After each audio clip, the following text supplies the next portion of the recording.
بسم الله والحمد لله والصلاة والسلام على رسول الله أما بعد.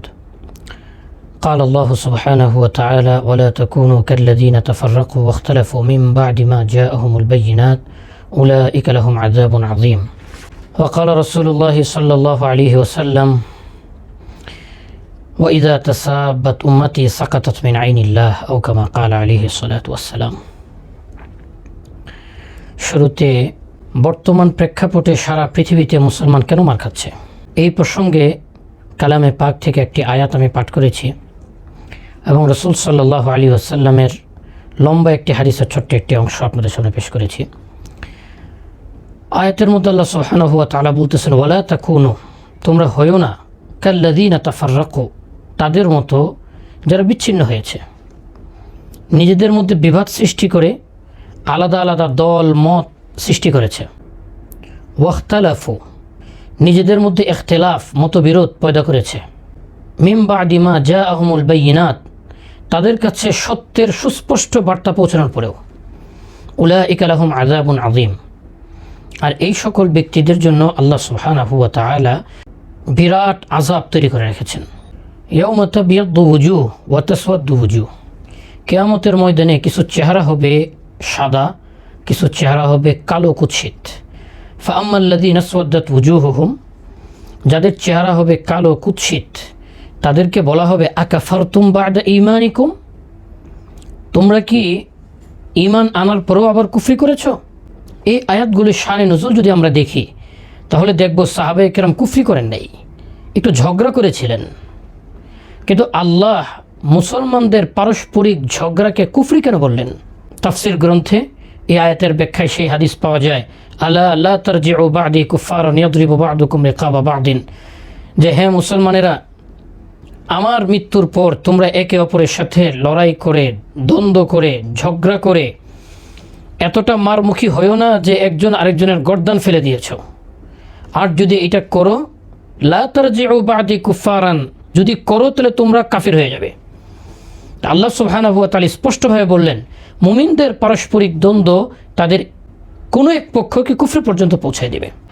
অপরদিকে পাঠকৃত হাদিসটিতে রাসূলুল্লাহ সাল্লাল্লাহু আলাইহি ওয়াসাল্লাম ইরশাদ ফরমাচ্ছেন, ওয়া ইযা তাসাব্বাত উম্মতি সাকাতাত মিন আইনিল্লাহ, যখন আমার উম্মত পারস্পরিক গালাগালিতে লিপ্ত হবে, একে অপরের বিরুদ্ধে কটু কথা, সহিংসতাপূর্ণ হুমকি ধমকি দিতে থাকবে, সাকাতাত মিন আইনিল্লাহ, তখন আল্লাহর রহমতের দৃষ্টি থেকে ছিটকে পড়বে। আজকে সারা পৃথিবীতে মুসলমান মার খাচ্ছে, আল্লাহর রহমত আসে না, কারণ মুসলমান নিজেরাই পারস্পরিক হানাহানি, মারামারি, কাটাকাটি, গালাগালি, হুমকি ধমকি, তর্জন গর্জনে লিপ্ত। তাই আসুন, বিশ্ব মুসলিমকে রক্ষার স্বার্থে হলেও আমরা আমাদের পারস্পরিক ভেদাভেদ ভুলে যাই। আমরা সকল মুমিন, সকল মুসলমান একতাবদ্ধ হই। কারো ইন্ধনে আমরা পারস্পরিক দাঙ্গা হাঙ্গামায় লিপ্ত না হই, শান্তি ও মীমাংসার পথে অগ্রসর হই। আল্লাহ সুবহানাহু ওয়া তাআলা আমাদের সবাইকে তৌফিক নসিব করেন। আপনাদের প্রশ্নগুলির উত্তর দেওয়ার আগে আমি অভিনন্দন জানাইতে চাই আমার ভাইদেরকে।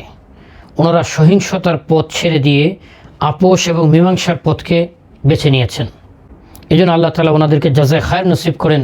যেখানে 15 তারিখ অর্থাৎ আগামীকাল শুক্রবার সকাল 8টা পর্যন্ত ওনারা থাকতে পারতেন, প্রায় 12 ঘন্টা আগেই ওনারা কাকরাইল ত্যাগ করে পুরো এলাকায় যে এক গোমট অস্থিরতা বিরাজ করছিল সেটা থেকে পুরা জাতিকে স্বস্তি দান করছেন।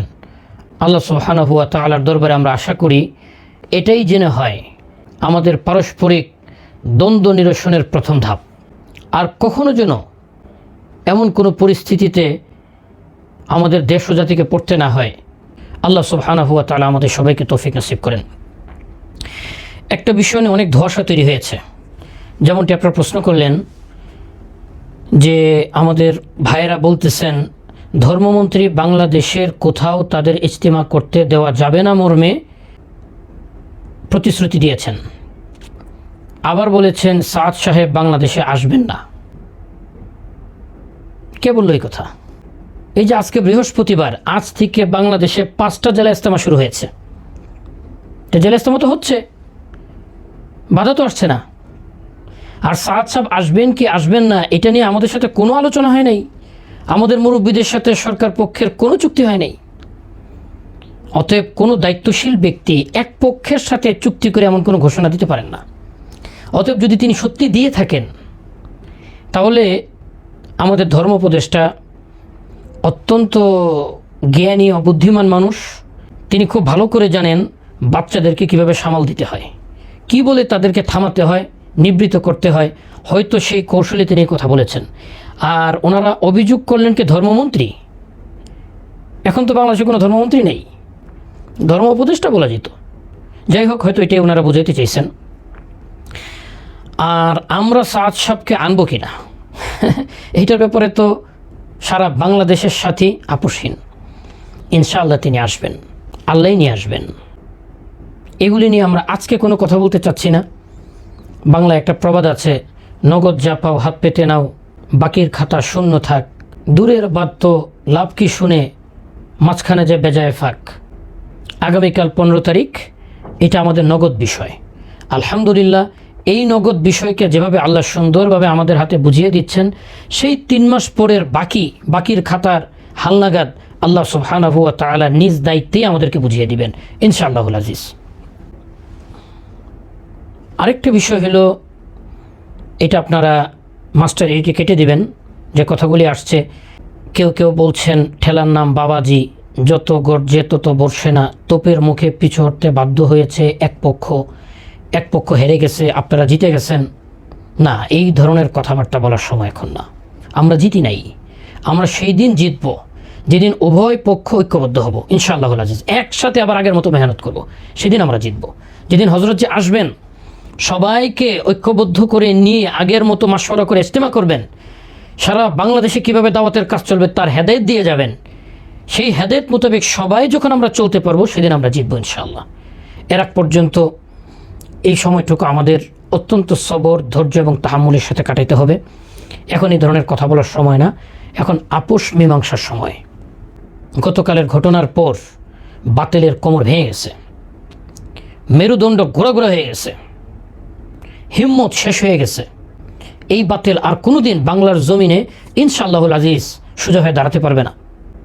অতএব এই বিষয়টা সারা বাংলাদেশের সাথী এবং উলামায়ে কেরামের কাছে স্পষ্ট। আজকে সারাদিনে কি পরিমাণ ফোন এবং যোগাযোগ করেছেন আমাদের ভাইয়েরা এবং উলামায়ে কেরাম, যে কিভাবে সম্মানজনকভাবে একটা অ্যাপ্রোচ তৈরি হতে পারে। দীর্ঘদিনের দূরত্ব, হঠাৎ করে ঐক্যবদ্ধ হতে গেলে একটু লজ্জায় পড়ে যেতে হয়, কিভাবে একটা অ্যাপ্রোচ তৈরি হতে পারে, সম্মানজনকভাবে আমরা ঐক্যবদ্ধ হতে পারি। অতএব এখন আমাদের কাজে সম্মিলিতভাবে একে অপরের কাছাকাছি হওয়ার চেষ্টা করা। যারা ফিরে আসতে লজ্জা পাচ্ছেন তাদের কাছে মহব্বতের সাথে গাস্ট করা, এটাই আমাদের এখনের কাজ। বিরূপ মন্তব্য, কাদা ছোড়াছুরি, অশালীন বাক্য বিনিময় আর নয়। আর আগামীকালের গণজমায়েতের উদ্দেশ্য কী, এটা সাংবাদিক ভাইরা বারবার জানতে চাচ্ছেন। কী উদ্দেশ্য, কেন করতে চাচ্ছি? আমাদের স্পষ্ট বার্তা, এটা কোনো শোডাউন নয়, এটা কোনো পাল্টাপাল্টি কর্মসূচির অন্তর্ভুক্তও নয়।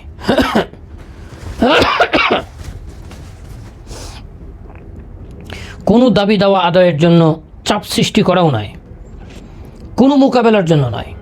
কোনো মুসলমানের সাথে আমাদের মোকাবেলা নেই, সবাই আমাদের ভাই। সুতরাং আগামীকালের এই গণজমায়েতের মূল উদ্দেশ্য হচ্ছে আমাদের সাথী ভাইদের ইস্তেদাদকে যাচাই করা। যেহেতু দাওয়াতের মেহনত, নবীওয়ালা কাজ করতে করতে সাহাবায়ে কেরাম সর্বোচ্চ যে জজবার উপরে উঠেছিলেন, আমরা সেই কাজ করতে করতে ওই জজবা ধারণ করছি কিনা, ওই জজবা পর্যন্ত যাচ্ছি কিনা, এইটাই যাচাই করা আগামীকালের গণজমায়েতের উদ্দেশ্য। যখন ডাক দেওয়া হতো আসসালাতু জামিআ, যে যেখানে যে অবস্থায় আছো, দিনের তাকাজা পূরণের ডাক চলে আসছে, অতএব নবীর দরবারে পরবর্তী নামাজের সময় উপস্থিত হয়ে যাও। সাহাবায়ে কেরাম সব কিছু রেখে যেভাবে ঝাঁপিয়ে পড়তেন, আজও যদি দিন রক্ষার খাতিরে আমাদের দায়ী ভাইদেরকে, মুবাল্লিগ ভাইদেরকে আসসালাতু জামিআ ডাক দেওয়া হয়, আসতে পারবেন কিনা, সেই জজবা, সেই যোগ্যতা ওনাদের মধ্যে আসছে কিনা, এইটাই যাচাই করা আগামীকালের উদ্দেশ্য। তাই আসুন দিলকে সাফ করে সকল ইন্তেকামি জজবাকে মিটিয়ে সকল মুসলমানের প্রতি সুধারণা রেখে আমরা আগামীকাল মার্চ টুয়ার্ডস কাকরাইল এই নফিয়ারে আমকে সফল করি। আর আমাদের ভাইদের প্রতি বিনীত আরজ, আগামীকালই সবচেয়ে সুন্দর সুযোগ, আপনাদেরও সেই যোগ্যতা আছে, আপনারাও নবীওয়ালা মেহনতের এই বরকতময় পথের পথিক, আপনারাও আমাদের সাথে একত্রতা ঘোষণা করুন, দেশের সর্ববৃহৎ জুমার জামাতে শরিক হন, সেখান থেকে আমরা হাতে হাত রেখে কাঁধে কাঁধ রেখে সম্মিলিতভাবে ঐক্যবদ্ধভাবে কাজ করার শপথ নিয়ে সারা দেশে ছড়িয়ে পড়ি। ওই তৃতীয় পক্ষকে আমরা আমাদের থেকে আলাদা করে দিই, আবার যেভাবে আমরা ঐক্যবদ্ধ ছিলাম, আগের মতো ছিলাম, সেভাবে আগের মতো মেহনত শুরু করে দিই, মসজিদে মসজিদে শান্তির সুবাতাস বয়ে দিই। আল্লাহ সুবহানাহু ওয়া তাআলা আমাদের সবাইকে তৌফিক নসিব করুন। জাযাকুমুল্লাহ খায়রান। আসসালামু আলাইকুম ওয়া রাহমাতুল্লাহ।